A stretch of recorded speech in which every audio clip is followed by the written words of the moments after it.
Recorded April 18th, 2009. Please visit freecolorado.com for more information. So we're with Joe the plumber, and I'm sorry, you're going to have to pronounce your last name. Wurzelbacher. Does the plumber moniker bug you, or is that... No, man, I'm proud to carry it just because, it's a good trade to have, and if this ever dries up or people don't want to listen and go back to sticking their heads in the sand, then, I can go back to plumbing. So you were sort of thrust into the spotlight.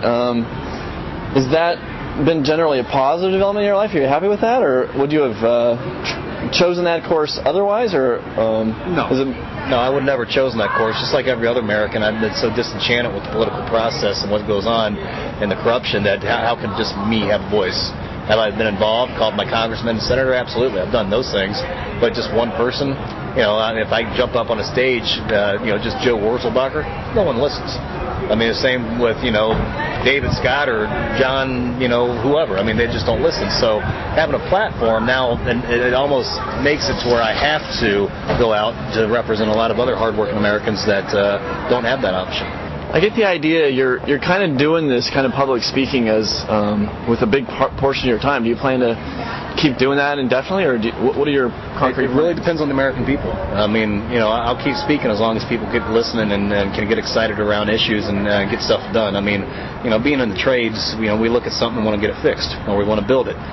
I look at Washington the same way. It needs fixed in a big way, and why not somebody from the trades to sit there and go, okay, we need to get some of the things done. And we don't talk about stuff. Otherwise, the plumbing don't get done, the house don't get built, and the electrical don't, and nothing works. So we're not big into talking. We're actually big into action and doing things, and that's what I'm trying to, one of my messages is we need actions, not words.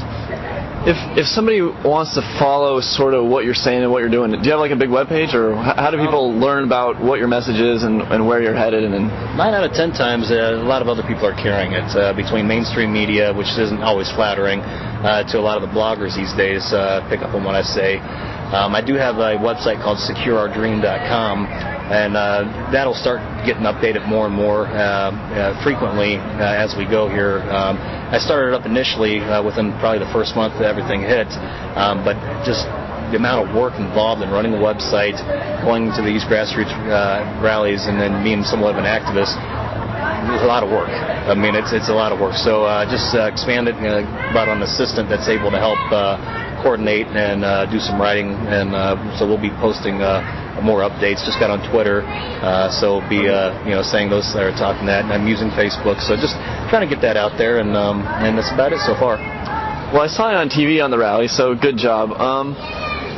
There's some signs that the economy is showing maybe some turning around in the right direction. Do you think if the economy does start to slowly recover, is that going to take the wind out of sort of the Tea Party movement, or is this more of an ideological movement that's going to keep growing regardless of the day-to-day economic and political trends? Well, as far as the economy coming back, I honestly believe it'll be happenstance. I mean, I understand politicians will sit there and say, I did it. And I mean, you expect them to do that. But I believe it'll be happenstance more than anything. We're still lost jobs. The automobile industry is still bad. You had a lot of people out of work. So I don't see it turning around. Plus, you still got a lot of people that our government's still big, still controlling what you and I are doing on a daily basis, which the federal government has no right to do. Could it turn the other way? Absolutely. I mean, a year back ago when gas was as high as it was, $4, $5, so on and so forth, everyone was screaming bloody murder. Well, then the gas prices dropped. Now you don't hear nothing about it. So could this movement sputter and stall? Yeah, it can. But that's where, I don't like to say this, but I guess people like me and Michelle Malkin, Glenn Reynolds, Eric O'Keefe, Eric Odom, Michael Patrick Leahy, those guys running these tea parties are going to have to keep that excitement going, keep bringing up the issues. The bloggers, this award ceremony is a perfect example, plus MRC, Media Research Center, exposing what's going on and keeping that at the front of people's minds, reminding them that politicians are working, but they're not getting the job done. They're taking our money but not finishing the job. So we need to keep that out there in front of the mainstream market. One of the trends, at least where I'm from, is a rise in unaffiliated voters at the expense of the other two parties. Do you feel like your message is crossing partisan lines? I mean, are you getting good reception among both people who supported the Republican and the Democratic ticket out there? Or where do you see it as being partisan versus more of a voice of the people kind of movement? Well, my message is out there as far as I'm not a Republican mouthpiece. I know a lot of people associate me with McCain, but as time has unfolded, they're finding out that I just was very unhappy with him as well. We need a real leader for America, not a Republican, not a Democrat. George Washington, this line's been repeated many, many times, but it's still very true, is party politics will kill our country. And that's what it's doing. They have us looking at the drama of party politics as opposed to the real issues. You got he said, she said going up on the Hill, which is, that's high school. That's ridiculous, especially at our age and what our country means, what we need to do for it. So party politics anymore is, the prep crowd and the burnout crowd, or whatever you want to, however you want to label it. But it's at the expense of America. So my message to people is forget your party politics, be American first. The social issues seems to divide us a lot. You know what? Put those back to the state. Get the federal government out of that and put it back to the states. Let the state decide if they want to have abortion or homosexual marriages or any of those issues that seem to divide the country. Well, then what do you see as the central proper purpose of the federal government? What is your basic message? What do the politicians go to Washington, D.C. to do? And what are they doing besides that? Well, it's been so convoluted, and it's been being convoluted every president we've had. Every president has grown the federal government at one point to another. Theodore Roosevelt, which I happen to like a great deal of, which some people considered somewhat of a socialist in some things that he did.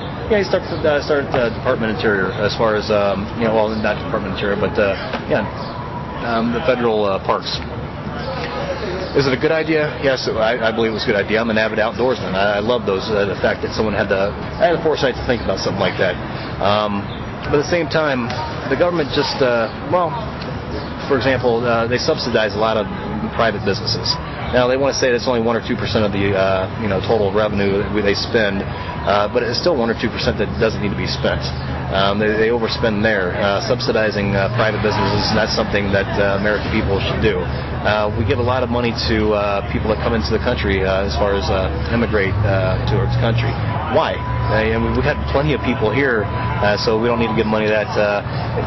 A lot of programs can be cut, but it's not going to be easy to do because it's been so ingrained into the government. Do I have a flat answer I can give you right now? No, I don't. But there's a lot of different avenues that can be cut. Just got to be looked at. So, Obama obviously won. Has he done anything? Has he done pretty much what you expected him to do, or has he done anything to surprise you, either that's been good or that's been worse than what you expected? Well, Obama is just one man. So his ideology, yes, I don't agree with it at all. That being said, Congress is really who I'm upset with. A couple things he's done that's upset me. Gitmo.